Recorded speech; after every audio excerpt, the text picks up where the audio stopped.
Okay, before time ran out in our last session, we were going over the scientific method. So let me just put those steps up there again for you, since we did run out of time, and I know I hurried through it, and I do apologize for that. So we have, as the pointer will show, ask a question. So something that we don't know, a scientific inquiry. An inquiry is something that we're questioning, that we're, quote, inquiring about. So we ask a basic question. Then what we do is we take that question and we do some background research, either a library, an article, maybe just prior knowledge, maybe using your schematic knowledge of things that you've seen in your previous experiences that relate to the question at hand.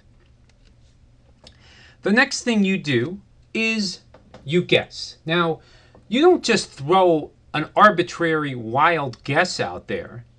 What you do is you do an educated guess. Now, an educated guess is, well, based on the term of education, that's a guess that is done with a well thought out deliberating of your ideas, an organized way of your ideas, and it forms a hypothesis. Now, hypothesis then, what you do is an educated guess, and that leads to testing your hypothesis. Now you've made an educated guess.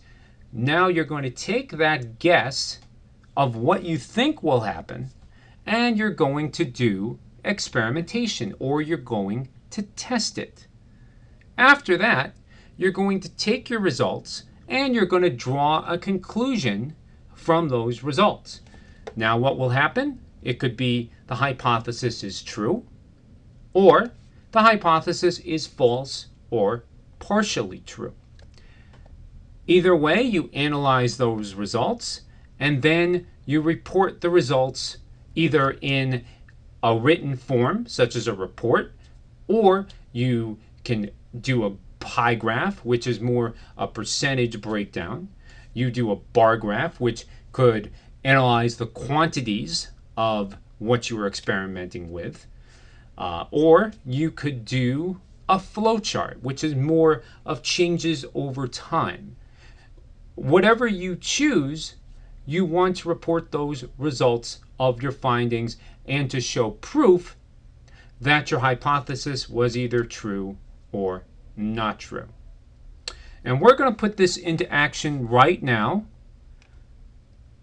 as we're going to get rid of the scientific method. Good night, sweetheart. Well, it's time to go. Okay, and here we go. I'm back on the screen. Hello. All right, now we have the math book. Now, what we talked about was a question, right? So the question would be, if I hold this book up in the air and I let it go, will it stay in the air? That's the question. Now, we move on to the next method. The next method is our background research. Well, we can do background research in science books, and also we can go by experience. And of course, astronauts float on the moon. Well, why? Because there's no gravity up in space. So if there's no gravity up in space, on Earth, there probably is gravity. The gravitational pull would probably pull the book down. Now that we've come up with that information, we can make a guess about the question that we originally stated. And the question is, do you think this book will stay in the air if I let it go? Oh, I covered my face for a minute. If I let it go. Well, now we turn that question into a hypothesis. Once again, we're doing a hypothesis. We're doing an educated guess. So now we can, from that research, we can say that the book, and we're going to run out of time again, so we're going to change tapes again.